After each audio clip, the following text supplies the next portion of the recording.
যে নিজের গদি সামলাতে পারে না, নিজের আসনেই পাশ করতে পারে না, সে আবার আসে বিসিবি নিয়ে সারাদিন সমালোচনা করতে। বাংলাদেশ ক্রিকেট বোর্ড নষ্ট হয়ে যাচ্ছে, অমুক হচ্ছে তমুক হচ্ছে, অথচ নিজের এলাকায় এমপি প্রার্থী হয়ে নিজেই ভোট পায় না। বলছিলাম কি আমিনুল ভাইয়া, আপনি নির্বাচনের আগে এসব বিসিবি নিয়ে পাকনামি না করে নিজের গদি আগে সামলাইতেন, আগে নিজের নির্বাচনের চিন্তা করতেন, তাহলে অন্তত এমপি হতে পারতেন। কিন্তু এখন তো এমপিও হতে পারলেন না, এখন সোজা ইঞ্জিনিয়ারিং হয়েছে বলে দাবি করছেন, অথচ আপনার দলের মানুষই বেশি আসন পাইছে। এখন এইসব বললে কি কেউ মেনে নিবে? এখন এই লোকটা সেই সাবেক শিশু ক্রীড়া উপদেষ্টার পিছনেই পড়ে আছে আর বলছে আসিফ মাহমুদ তো ছোট মানুষ, তার অপরিপক্ক কিছু কথাবার্তা আর সিদ্ধান্তের জন্য বাংলাদেশের ক্রীড়াঙ্গনের অনেক ক্ষতি হয়েছে। তো বলেন দেখি, ক্রীড়াঙ্গনে তার দ্বারা কি কি ক্ষতি হয়েছে? আপনি সেখানে থাকলে কি মহৎ কাজটা হতো? বাফুফে তো আপনারা একজন কোচ নামক স্পেনের মেয়ের জামাই হাভিয়ের কাবরেরাকে রাখছেন,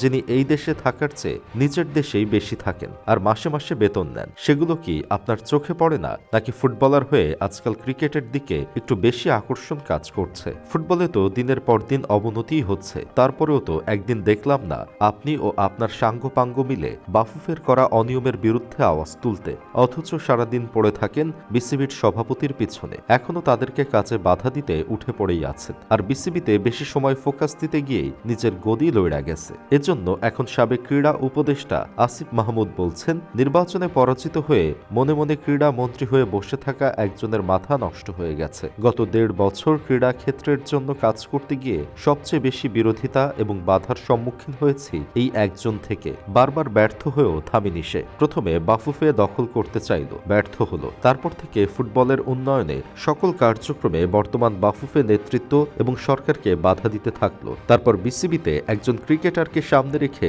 নিজের আপন ভাই সহ নিজের ইচ্ছে মতো একগাদা লোককে আনতে চাইল। সেখানেও নির্বাচনে পরাজিত হয়ে পদে পদে অসহযোগিতা আর বাধা হয়ে দাঁড়াচ্ছে। এখন স্পোর্টস মিডিয়াগুলো দখল করে উল্টাপাল্টা নিউজ করে বেড়াচ্ছে। আসলে এদেরকে কি বলে লজ্জা দিলে লজ্জা হবে, আসলে এরা নিজেরাও জানে না। এদেশের প্রতিটা সাবেক প্লেয়াররাই কেন যে বয়স হলে এক একজন দালাল ক্ষমতালোভী হয়ে যায়, সেটাই আমি বুঝি না।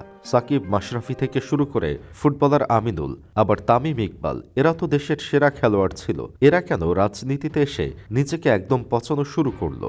রাজনীতির চেয়ে মধু কি আর কোথাও পায় না এদেশের খেলোয়াড়েরা? তবে মিডিয়া যেভাবে চাটাচাটি শুরু করছে, কয়দিন পর দেখা যাবে আমাদের তামিম ইকবালকে নিয়ে তারা নিউজ করবে, গাড়ি নিয়ে বিসিবিতে আসলেন ভবিষ্যৎ সভাপতি তামিম ইকবাল। আবার নিউজ হবে গাড়ি থেকে বাম্পা দিয়ে নামলেন তামিম ইকবাল, কারণ এখন তেল ছাড়া কোনো মিডিয়া চলে না। তবে আপনারা যদি অভয় দেন, তাহলে একটা কথা জিজ্ঞেস করতাম, আপনারা কি বিসিবিতে কোনো ধরনের পরিবর্তন চান, নাকি এখন যেমন আছে তেমনটাই ভালো চলছে, নাকি দালাল ইকবাল খানকে আপনারা দেখতে চান?